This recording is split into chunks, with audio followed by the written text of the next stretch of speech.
Olá! A comunicação de não ocorrência, que deve ser feita até o dia 31 de janeiro, é uma obrigação de todo corretor de imóveis. Pois em acordo firmado entre o Sistema Cofesse-Cresce e o governo federal, por lei, o corretor deve passar ao Cofesse esta comunicação.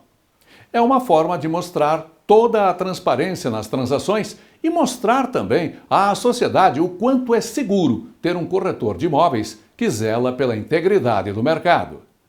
E o vice-presidente do COAF tem mais a dizer sobre a questão de lavagem de dinheiro através do mercado imobiliário e o quanto é seguro para você, corretor de imóveis, denunciar suspeita de irregularidade. Eu posso dizer com bastante segurança que ele está seguro, sim, desde que saiba interpretar adequadamente os deveres legais que lhe cabe cumprir. Então, veja, primeira questão, sigilo. Essa comunicação é algo que não se deve dar a conhecer a ninguém, a não ser o próprio COAF comunicado. E, óbvio, o regulador vai ficar sabendo, porque o sistema SIS-COAF é feito de modo que a comunicação vai para o COAF com cópia para o regulador. Até porque o regulador, o sistema Cofesse-Cresce, precisa fiscalizar se o dever de encaminhar as comunicações está sendo adequadamente cumprido. Então, preservado esse sigilo, e o primeiro guardião dele é o próprio corretor, ele vai estar com a primeira camada de proteção, porque caso esteja lidando com um potencial infrator perigoso, etc., você não vai saber que a comunicação saiu dali. Óbvio que essa comunicação ela vai ser processada e, eventualmente, pode acompanhar um relatório de inteligência financeira do COAF que vá dirigido a uma autoridade. Se essa autoridade tiver também a consciência sobre como utilizar o RIF, como proteger os seus dados, etc., problemas não acontecerão.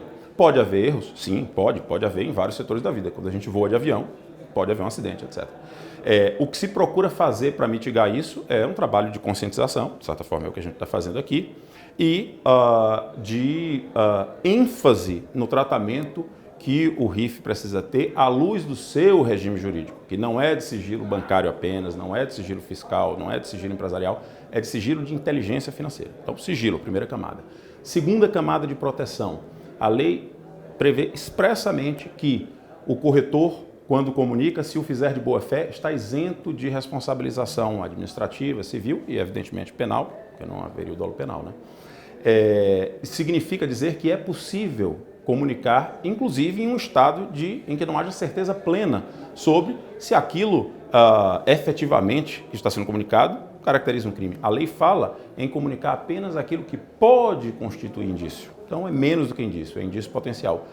No final do dia, a gente poderia, em última análise, a gente poderia dizer inclusive que é apenas um sinal de alerta sobre algo que é não usual. Quem sabe o que é usual é o profissional da área. Então, se ele vê algo que foge ao usual, discrepa do mercado, discrepa do padrão de comportamento do cliente dele, que ele vai conhecer, discrepa em termos de complexidade jurídica muito grande, valor fora do normal, meio de pagamento estranho, quando ele se depara com isso, ele só precisa analisar se aquilo pode, eventualmente, caracterizar um indício de crime e ele comunica.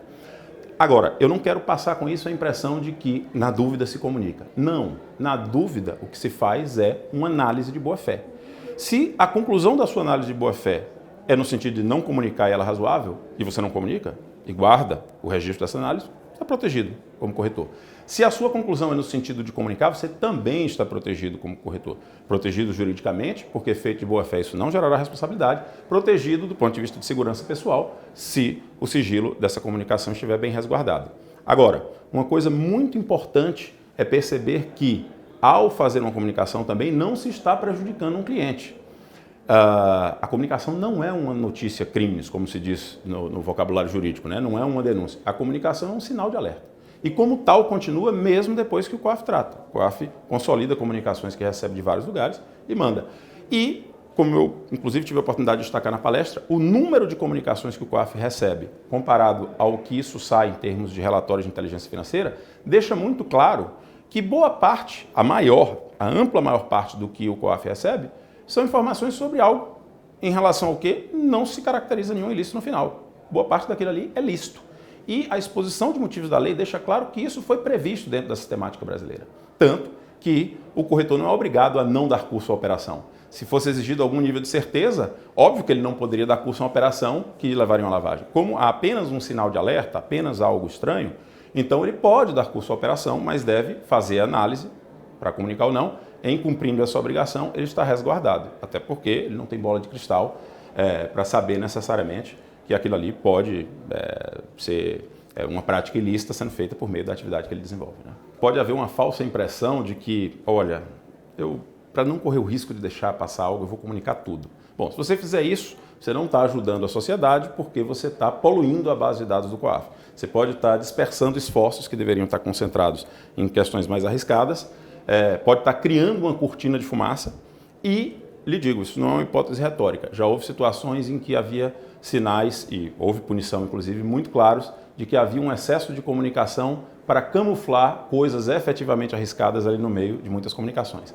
Então, muitas comunicações não passam uma ideia de diligência, de cuidado. Muitas comunicações, se forem feitas de um modo em que claramente se perceba que a única intenção é se proteger artificiosamente, né, elas lhe jogam fora da proteção da boa-fé. E já houve punições não só por comunicações que deveriam ter sido feitas não foram. Já houve punições também por casos de comunicações que foram feitas quando não deviam. E antes que isso crie algum medo, lembrando, não é preciso acertar na mosca. Dentro da razoabilidade, a análise por comunicar ou não, ela cumpre o dever. O que cria problemas é sair da razoabilidade. Isso lhe tira da boa-fé. Ou seja, comunicar tudo, comunicar indiscriminadamente. Isso não ajuda nem o sistema e nem elimina riscos para o próprio agente econômico de um certo setor. E a prova disso é que algumas punições já foram estabelecidas por conta justamente de excesso de comunicações. Não é essa a ideia. Cumprir com suas obrigações é tornar dia a dia o mercado imobiliário mais seguro e atraente para todos os investidores. Saúde, sucesso e até a semana que vem. Corretor de imóveis, você tem até 31 de janeiro para fazer a comunicação de não ocorrência. É sua obrigação. A transparência nas transações imobiliárias é uma das mais fortes garantias da nossa profissão. Em caso de dúvida, entre no site do COFES, onde estão todas as informações. A sociedade deve ser protegida e seu profissionalismo garantido. Sistema COFES cresce, sempre em defesa da sociedade.